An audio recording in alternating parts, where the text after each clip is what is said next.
Assalamu alaikum wa rahmatullahi wa barakatuh. Thank you for joining Nisa Helpline's appeal. This is a discussion that we are having for in order to raise awareness for a service that Nisa Helpline is providing. This hotline that Nisa Helpline has for this hotline provides counsel for women who are struggling with grief, with loneliness, depression, anxiety, and don't have a place to turn. And Nisa Helpline has helped since its onset, since 2014. About 26,000 calls they've gotten. They get about 500 per month. And in order to sustain this effort, helping our sisters to heal and to overcome, we need your support.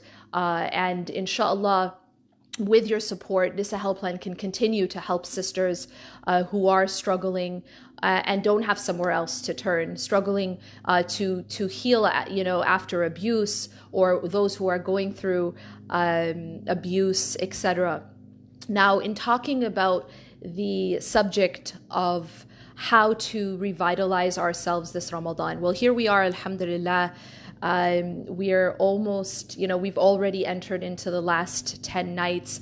Many of us are anxiously searching for Laylatul Qadr and trying to do our best. What are some of the things that we can do? I want to speak about one specific topic with regards to making the most out of this Ramadan, but also specifically about resilience and about psychological resilience. So I've spoken this Ramadan a little bit about spiritual, what I was terming spiritual immunity. In other words, spiritual resilience. I want to take a moment now and talk a little bit about mental resilience or psychological resilience, and what are the ingredients for that? What are some of the things that allow us to be more resilient psychologically, and then what are some of the things that take away from our psychological resilience? So I was recently listening to a talk, myself and my husband. So we were listening to this talk. We both are kind of in this work. And so we do a lot of this research about, how to help people who are struggling, and how to help people heal who have been through, trauma, abuse, etc. And one of the talks that we heard was actually a TED talk in which this woman was speaking about what she termed as how to have mental strength, how to be mentally strong. So she began her TED talk and she was talking about, she actually began it quite comically. She said, I have this Facebook friend, right? And I think it's something that a lot of people can relate to. So she says, I have this Facebook friend who, it just seems like her life is perfect, right? She has a beautiful family. She has a rewarding career.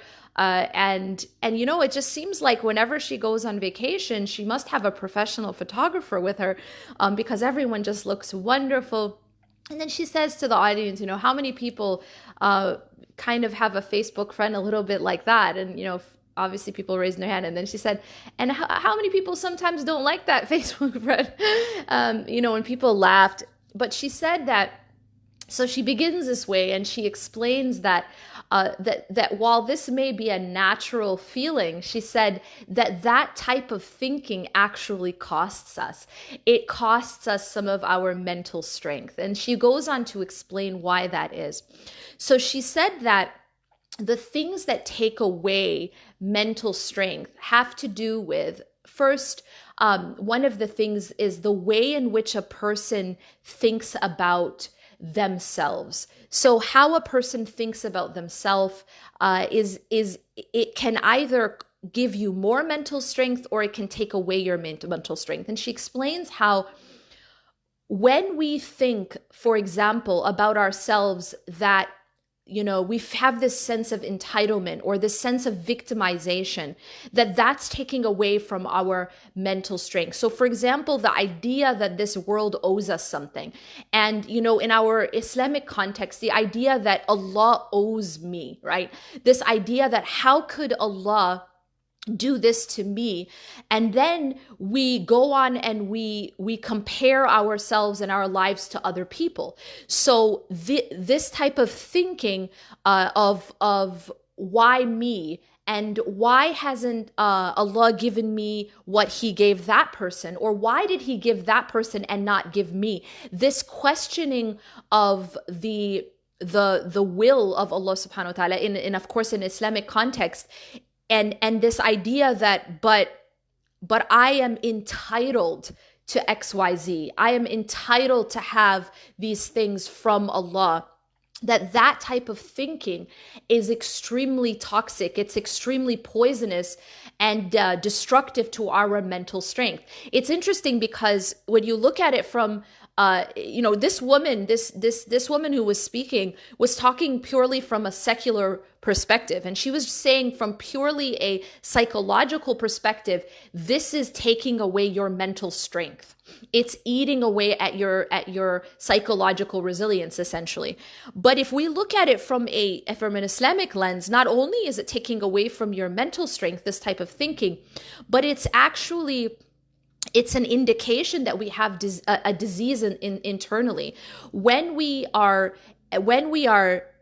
angry against Allah subhanahu wa ta'ala's decisions, when we say it's not fair, or when we believe that we are entitled to something from Allah subhanahu wa ta'ala, that is an indication that there's something wrong internally, that this is an indication of a lack of sabr. This means that we have failed this test, as we know Islamically, that Allah subhanahu wa ta'ala, he gives and he takes, and Allah knows everything and he knows every factor, and when Allah chooses to give and when Allah chooses to take, Allah knows best, and Allah does it with wisdom. So when we question that is an indication that we are not responding with sabr, and so that's an indication actually of something internally that needs to be fixed. Now, moreover, and this was now the other sort of mental habit that takes away our mental strength, according to this speaker. And again, it's something that, she's talking from a secular point of view, and that is just the act of constantly comparing ourselves to others. So first is the way we view ourselves, whether viewing ourselves as entitled to something like God owes me, we even viewing ourselves as victimized, meaning, and this isn't to say that people are not victimized. People can be victimized, but to become stuck and to give your power away to others and say that this person is controlling me, that's giving another person too much power. And that takes away from our own power to change our condition. So that was the first. The second is this constant comparing to others. In fact, they found in studies that people who are always comparing themselves to others on social media, for example, they were more likely to have depression. So this is having a very toxic effect, that when you're comparing to other people, and then when we compare, unfortunately, a lot of times what happens is then we feel a sense of envy. And the Prophet ﷺ told us that hasad, or envy, is as harmful to good deeds. It burns up and eats up good deeds like fire eats or burns wood. And so this is one of those habits that we have to eliminate. And it comes, a lot of it comes from the comparisons that we're making to others.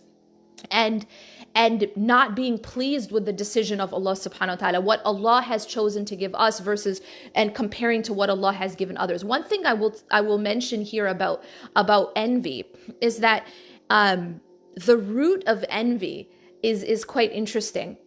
The root of envy is actually ignorance, and you'll see why. See, every individual has both blessings and tests. Everyone. And that means everyone. That means the rich and famous. It means those who are in power, those who are poor, everyone, those who are weak. Every single individual has both of these things, has blessings in some form and has tests in some form. There is not a single human being on this earth or who has ever walked the earth who did not have both of these two things, both blessings and tests. So everyone has these, right? I have, you have, everyone does. There's not a single person who only has blessings, right? It may look like it on their social media, but that's because they've filtered their life, right? There's a sort of like a photoshopped version that person is showing to the world. But I can assure you that they have tests, but they're just not showing that aspect of their life. And there is not a single person who only has tests. There's not a single person who only has hardships without any blessings. Allah subhanahu wa ta'ala has made dunya a place of both blessings and tests. Akhirah is the place where you either only have blessings, which is Jannah, we ask Allah subhanahu wa ta'ala for that, or only hardship, which is in Jahannam. Wa'a'udhu billah, we ask Allah subhanahu wa ta'ala for protection from that. However, dunya is a mix. Dunya is not all good and dunya is not all bad. Dunya has both. And every individual, and I repeat, every human being, no matter how much they have, no matter how much money or fame or popularity or power they have, they also have tests. And similarly, every single human being, no matter how much test that they have, no matter how much hardship they have, they also have some blessings that Allah subhanahu wa ta'ala has simultaneously given them. So everyone has both. Now, why do we envy others? Well, one of the reasons we envy others, really, if you look at it from a root level, we envy other people because we only see their blessings but not their tests. And that's why we envy them. We see a person maybe on Facebook or, social media who has put up some blessing, right? And unfortunately, as a side note, this is a really bad habit that we have, which I'm just, gonna just put it out there. It's a really bad habit to constantly be advertising one's blessings, to constantly be putting our blessings on display, on a world stage and literally global stage. It's not wise, and it isn't according to the advice of the Prophet ﷺ, who told us to be discreet in our blessings. In one hadith, the Prophet ﷺ said that any blessing can be envied, and so he advises us to be discreet in our blessings. Now, being discreet in our blessings means that we don't put a photo of every single blessing that Allah has given us, at every moment, right? We, if our child memorizes Quran, we have to make sure that that's immediately put up for the world to see. We get married, we have to make sure it's almost as though the nikah is not valid unless everyone has seen every photo that occurred at that ceremony with close-ups, right? An engagement, a birth, that as soon as a person has a baby, let's quickly put that baby out there. But the problem here with doing that is that you have to understand the bigger picture here. And that is that number one, you're putting your blessings on a stage where others do not have those same blessings. All right. So let me just give you an example. When you, alhamdulillah, Allah subhanahu wa ta'ala may have blessed you with just getting married. And may Allah subhanahu wa ta'ala, preserve and protect you. But when you're putting that on blast, right? Realize that there's going to be people on your page who are not able to get married. There's going to be people on your page who maybe their spouse has passed away. There's going to be people on your page who may have gotten divorced. There's going to be people on your page who don't have that same blessing as you've just put on display. So now what happens in human nature is that when one individual does not have that blessing and sees that blessing blasted in their face constantly, it brings about sort of a natural like human reaction of potentially envy. Okay. And so when you, for example, alhamdulillah, when you just had a baby, for example, and you have this baby, and alhamdulillah, your baby is well, your baby is healthy, and may Allah preserve your child. But realize that there's going to be other people on your page or who come across that who maybe their child passed away, maybe they had a miscarriage, maybe they had a stillbirth, maybe their child wasn't born healthy, maybe they aren't able to have a child. We have to understand the reality of life and the reality of human nature. And so it is very, very foolish, honestly, to be constantly blasting our blessings.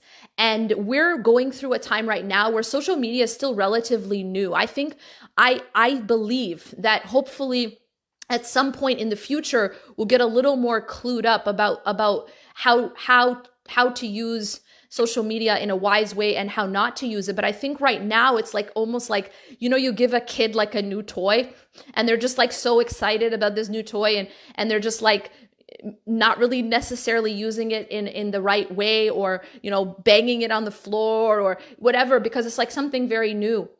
But I think a lot of the way that we are using social media is very unwise.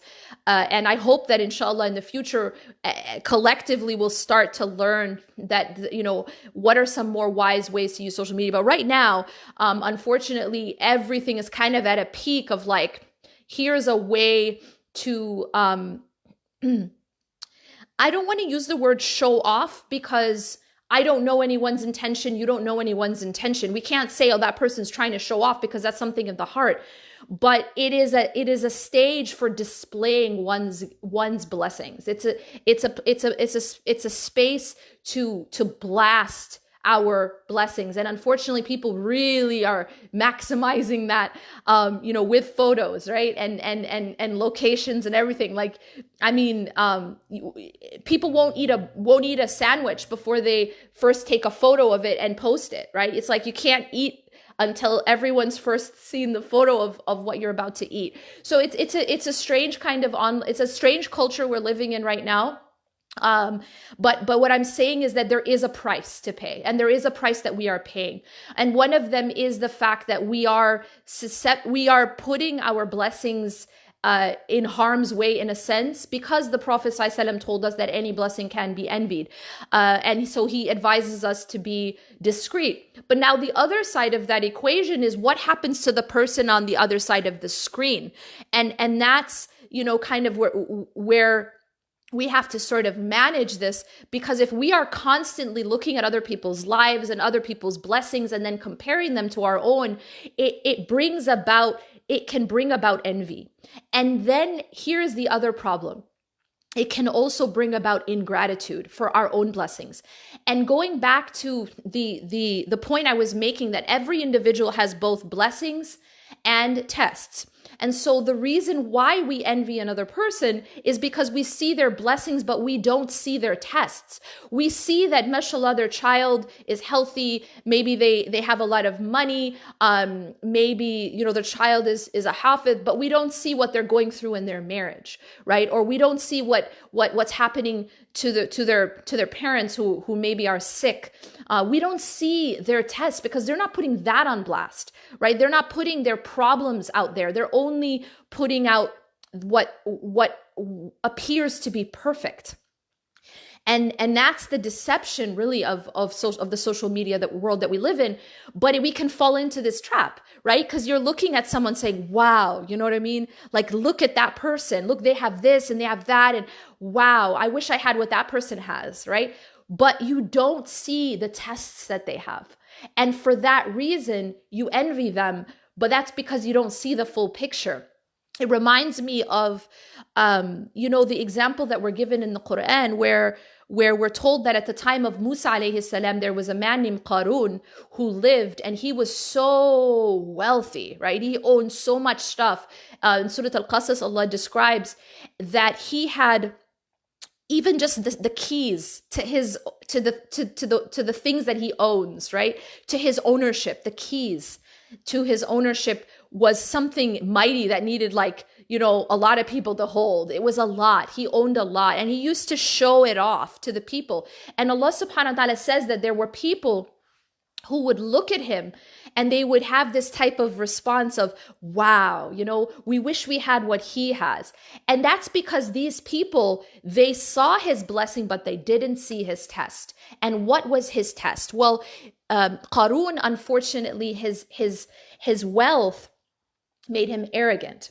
And he was not grateful for what he had. And so when he was told to be grateful to Allah subhanahu wa ta'ala for what he was given, his response was, إِنَّمَا أُوتِيتُ عَلَى عِلْمٍ عِنْدِي, that indeed I got all of this stuff that I have from a knowledge in me.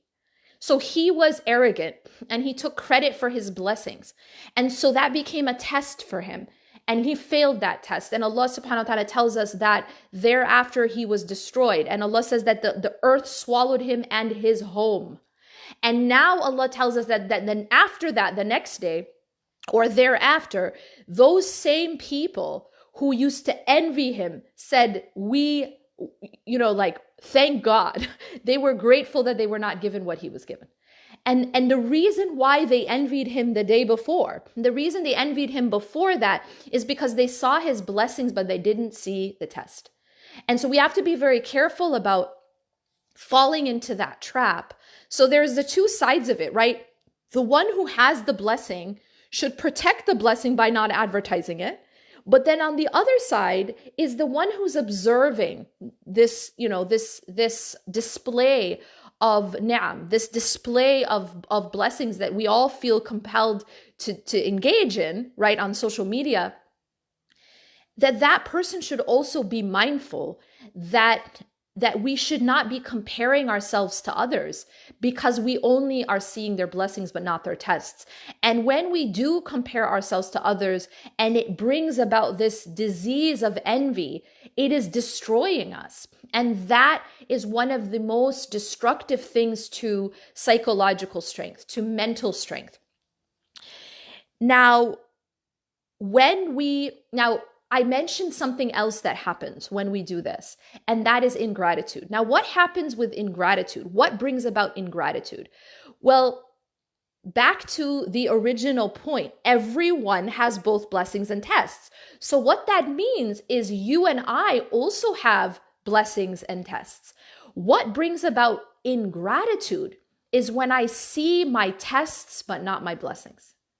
So again, it is that sort of limited vision that we have. With others, we see their blessings but not their tests, so we get envious. But then with ourselves, we see our tests but not our blessings, and so we become ungrateful. We focus on our tests, and sometimes we do not focus on our blessings. And that is what brings about ingratitude. Gratitude is the practice of focusing on one's blessings. And by doing that, they expand, right? Because there's this principle that whatever you focus on, it grows. And so if you choose to focus on other people's blessings, you're going to be bringing out envy because you're only focusing on their blessings, but not their tests. And then with yourself, if you choose to focus on your tests and your hardships and your difficulties, but not your blessings, you're going to bring about a sense of ingratitude. And that individual actually suffers mentally and psychologically and spiritually, because internally these become poisonous diseases of the heart, where you're harboring envy towards others and you're harboring ingratitude for your own blessings because you're just looking at what you don't have. You're looking at what's missing. And anyone who's taken any of my classes knows this example really well because I love to use this example. So a few years ago, I saw this meme and it had two photos. At the top, it had a photo of a little boy holding one slice of cake. And he was so happy because he loves cake, right? And then right below him, there was another picture of a little boy, but he had an entire cake, but there was one slice missing. All right. So he was sad. Now, when you look at this example and you ask yourself, who has more cake? Who has more blessing in this example? Well, technically, the one on the bottom who's sad has more cake. He has more blessing, but he's the one who's sad. And the reason is that the one on the top is focusing on what he has, even though it's just one slice, whereas the one on the bottom is focusing on what's missing. Even though he has something like 14 slices of cake, but there's that one slice missing. And that's where his eyes are. That's where he's focused. And therefore he's sad. He's ungrateful for the other 14 slices. And so this is how we actually contribute to our own suffering and our own misery, really, and our own unhappiness. And this weakens our mental strength. The ability to have resilience is actually damaged by these very, very toxic mental habits. So these mental habits become, toxic, not just psychologically, but they are also toxic spiritually as well. So again, the first one was this feeling of victimization that, oh, woe is me, everything is unfair. Why is God doing this to me? How could you do this to me? Resentment towards Allah subhanahu wa ta'ala, feeling a sense of entitlement that I deserve to get this thing. This attitude we sometimes have, may Allah forgive us. But I made dua, I made dua for it, which means it better come and it better come in the form that I ask, and it better come on the time scale that I wrote, right? Whenever, you get this attitude sometimes where you're like, but God, but Allah, I asked for it. It's like, as if we're in charge, right? We're in charge of what Allah does, when he does it, how he passes out his blessings. And it's like, but I said, it's almost like, this is Allah subhanahu wa ta'ala. We're not talking to a child like, didn't I tell you to do, to clean your room? Like, who are we talking to in this way? Unfortunately, sometimes we don't have adab with Allah subhanahu wa ta'ala. We act as though Allah is working for us. A'udhu billah. Allah's not a genie in a bottle. Give me my wishes. Like I own you, and you better give me what I asked for, and you better give it to me when I ask for it. This is a very, very, very bad attitude, and it's a very poisonous attitude. This isn't the way we deal with Allah subhanahu wa ta'ala. We don't make demands to Allah subhanahu wa ta'ala. We're the beggars. Remember that. Allah's the king, right? We're not in charge. We're not the ones who tell Allah what to do. Yes, Allah subhanahu wa ta'ala hears our dua, but that's because that's out of his mercy. But Allah subhanahu wa ta'ala's, the way in which Allah gives us our dua and the time scale by which Allah chooses, that is for Allah subhanahu wa ta'ala. We don't dictate these things. And so sometimes people, unfortunately, we have this weakness where we sort of try to use religion. You know what I mean? Like we're using dua to get the material things that we want. And it's fine to make dua for nice things, right? It's okay to make dua for dunya, as long as obviously it's halal.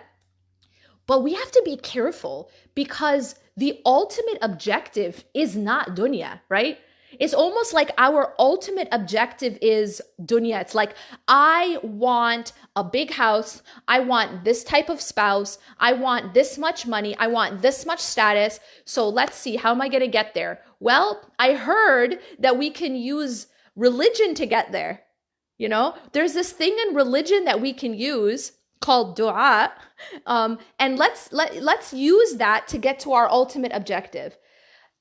And then, and here again, there's nothing wrong with making dua for these things. رَبَّنَا آتِنَا فِي الدُّنْيَا حَسَنَةً وَفِي الْآخِرَةِ حَسَنَةً وَقِنَا عَذَابَ النَّارِ. Oh Allah, give us good in this life, give us good in the next life, and protect us from the hellfire.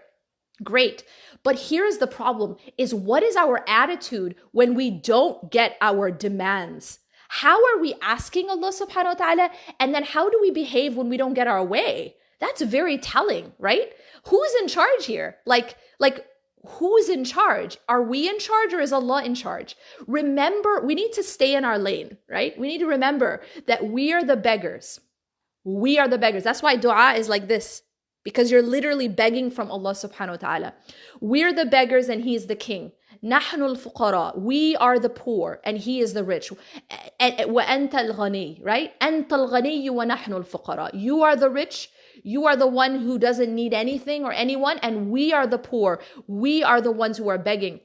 So we just have to really know our place, like stay in our lane a little bit. Allah's not working for us. Okay.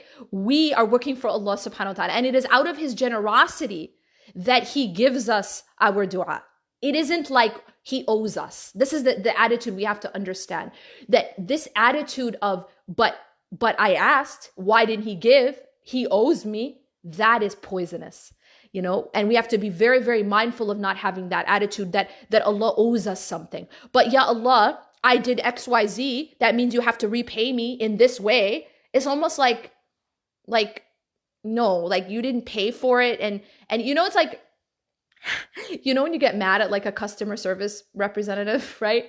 And you're just like, I paid for this service and you didn't give it to me. And you kind of have like an attitude because like you feel like you've been wronged, right? Like you deserved it. Like say you paid for something and it never arrived. Right? You're going to be legitimately angry. Like I paid, I ordered this thing in the mail, I ordered this thing online and it never arrived. Yeah, you're going to be angry, right? But we almost act that way with Allah subhanahu wa ta'ala. Like I ordered it, I made dua, you know what I mean? I paid for it. So why didn't it arrive? And then we get angry with Allah subhanahu wa ta'ala. Okay, fine. We act like sometimes spoiled children. Like, because you didn't give me what I want, I'm just going to stop praying now. Like, well, fine. Since you didn't give me what I want, when I wanted it, the way I wanted it. So I'm going to show you, I'm just going to stop praying as if we're hurting Allah. It's like the most strange attitude and the most arrogant. Allah subhanahu wa ta'ala does not need us. Allah subhanahu wa ta'ala does not need our dua. Allah subhanahu wa ta'ala does not need us. We are the poor. Right? Remember, أَنْتَ الْغَنِيُّ وَنَحْنُ الْفُقَرَاءُ. Allah is the rich and we are the poor. So we need to just make sure that we stay in our lane. And the way we approach Allah subhanahu wa ta'ala is with humility and with the place of a beggar, not the place of someone who's in charge and who owns, as if Allah is working for us. So when we don't get our dua, we should not have that type of attitude.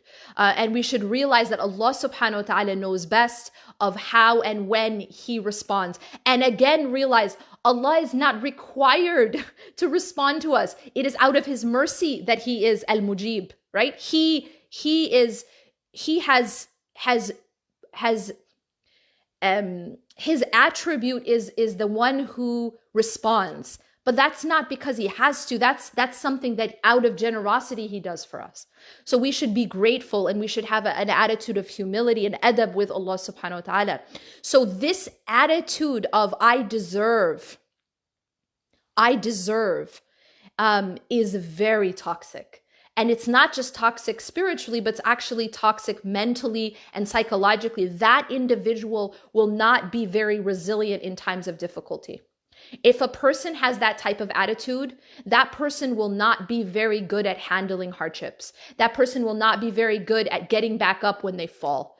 And so, interestingly enough, and this was being said about talking about mental strength, just like I said, this woman's talking from a secular point of view. She's like, you're not going to be mentally strong if you think this way. Well, when we look at this from an Islamic perspective, we realize that this is toxic spiritually, but also mentally. So having this attitude of I deserve, right? We think that like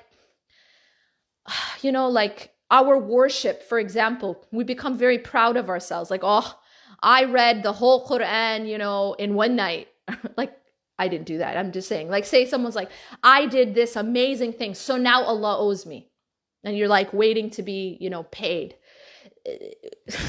You're not doing Allah any favors by reading Quran. You're doing yourself a favor.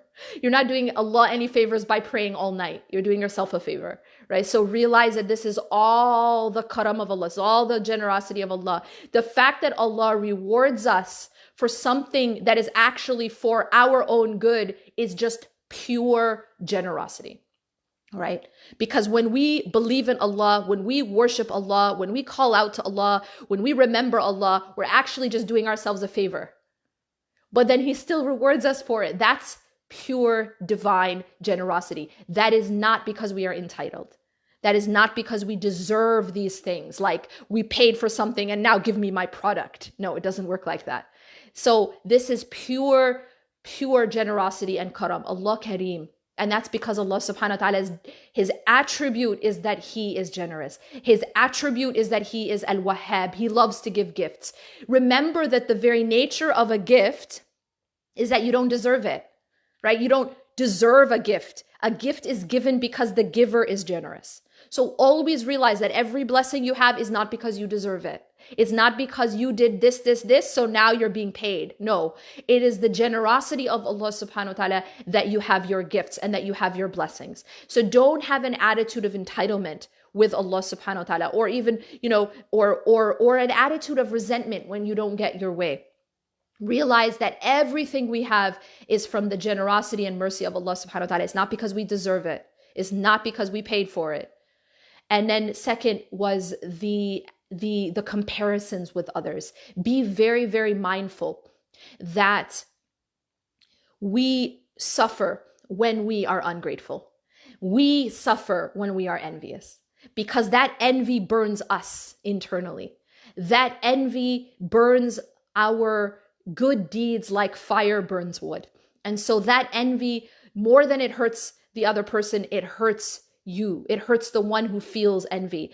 And that ingratitude does not hurt Allah subhanahu wa ta'ala, it hurts you. And so the more that we can change these toxic habits, and using this time of Ramadan, this time of personal development and inshallah,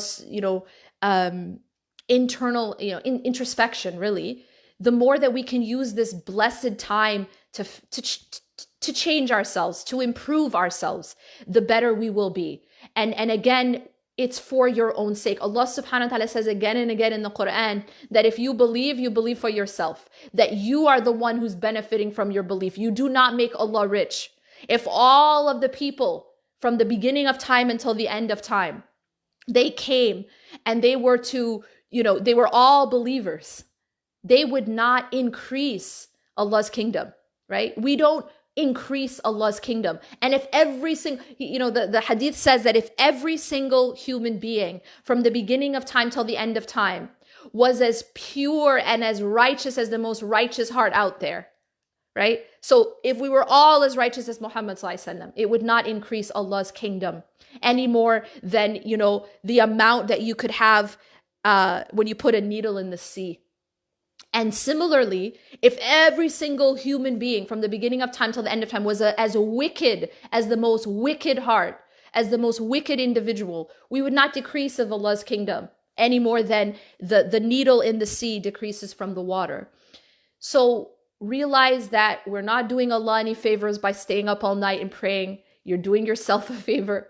Everything you do where you follow Allah's command, you are the one benefiting. It's not Allah. When the doctor says, don't drink poison, and you go home and you just say, you know what? I'm going to show that doctor, I'm going to rebel, and I'm going to drink a whole gallon of poison because you know what? I'm going to show him. Who are you hurting? You're not hurting the doctor, right? You're hurting yourself. And similarly, when we break the rules of Allah subhanahu wa ta'ala, when Allah says this thing is haram, yeah. When Allah subhanahu wa ta'ala says that looking at something indecent is haram, and we continue to do it, we are not hurting Allah subhanahu wa ta'ala, we are hurting ourselves. We are pouring poison into our own hearts when we look at the haram. When we refuse to lower our gaze as Allah subhanahu wa ta'ala commanded us, then we are the ones who suffer because we're the ones drinking the poison. We're not hurting the doctor. And Allah is high above any analogy. But remember that when we break the rules of Allah subhanahu wa ta'ala, we're the ones who suffer. And when we follow the rules of Allah subhanahu wa ta'ala, when the doctor says, take your medicine, when the doctor says, eat healthy, and you go and you say, I'm going to follow every rule, I'm going to take my medicine, I'm going to take it on time, realize that salah is medicine. Quran is medicine. Allah even says in the Quran that it is a shifa, it's a healing. That remembering Allah is medicine, giving zakah, giving charity is medicine. These are cures for us. When a person goes home from the doctor and says, I'm going to take all the medicine, I'm going to take it on time, I'm going to eat healthy, is that person helping the doctor? You're not making the doctor any richer. You're not helping the doctor in any way. You're helping yourself. And so we have to realize this. When we follow the commands of Allah, we are making ourselves richer, not Allah. And when we stay away from what Allah has forbidden, we are the ones protecting ourselves. We are not protecting Allah subhanahu wa ta'ala. We're not doing anything for Allah. It is us who we are making rich, and it is us who we are benefiting. So these are two things that we can really work on this Ramadan, and in order to become healthier, stronger psychologically as well as spiritually, to stop looking at ourselves as bystanders in our own life, victims, we're powerless victims rather. We may have been victims of some form of abuse or injustice, but we can't give our power away. We can't say that person controls me. You cannot give that power to another person. And so we have to be able to empower ourselves to make a change in our own lives. إِنَّ اللَّهَ لَا يُغَيِّرُ مَا بِقَوْمٍ حَتَّى يُغَيِّرُ مَا بِأَنفُسِهِمْ. Indeed, Allah does not change the condition of a people until they change what is inside themselves. So we have to take an action, and we have to seek the help of Allah subhanahu wa ta'ala. And even if that action is going and getting therapy, if we have been victimized, if we have been victims of injustice, then we need to empower ourselves by taking that first step towards healing, by taking that first step towards empowerment. Don't give the power away to someone else. Definitely not to an abuser. We need to take that power back. And if that first step is going and getting therapy in order to heal, then that's exactly what we need to do. And so the idea of looking at ourselves as either powerless victims or entitled, both of these are toxic. Both of these are toxic. And then lastly, comparing ourselves to others, absolutely toxic. We need to realize that we have blessings and tests, and so do others. Everyone has both blessings and tests. Do not focus on other people's blessings and think that they don't have tests. And definitely do not focus on only your hardships and forget your blessings, because if you do that, you will fall into ingratitude and despair. Always focus on what you have and it will grow. I ask you to please support this effort. An-Nisa Helpline is an effort that is helping people, helping women heal and come back from various different traumatic events in their lives, whether they're struggling with loneliness, depression, PTSD, etc. And this is a hotline where people can call for free and get this support in Canada. And I ask you to please support them. Inshallah, we will provide the link to support them. And I ask you, inshallah, to continue to work on ourselves, to continue to develop ourselves, and to not give up, no matter how low we may feel at some point, no matter how hopeless. As long as Allah subhanahu wa ta'ala has still given us breath, then there is still hope. And we can always get back up, and we can always come back to Allah subhanahu wa ta'ala, and Allah can always change our condition. Never ever think that anything is permanent in this life. Nothing is permanent in this life, whether that is a condition that you like or a condition that you don't like. This life is always changing, and so never ever feel helpless or hopeless. If there's something about your condition that you don't like, it can always change. Allah subhanahu wa ta'ala is the turner of hearts, and Allah subhanahu wa ta'ala is the turner of condition. Remember that all Allah has to do is say be, and it is. Just like how Allah subhanahu wa ta'ala just said be to COVID-19, and it was. And everything changed, right? All Allah subhanahu wa ta'ala had to do was say be, and it is. This is how Allah is. And so realize too that Allah can change your condition. And all it takes is Allah subhanahu wa ta'ala to say be, and it is. So do not lose hope. Always keep working on yourself and rely on Allah subhanahu wa ta'ala. أقول قولي هذا واستغفر الله لي ولكم إنه غفور رحيم. سبحانك اللهم وبحمدك أشهد أن لا إله إلا أنت أستغفرك وأتوب إليك. والسلام عليكم ورحمة الله وبركاته.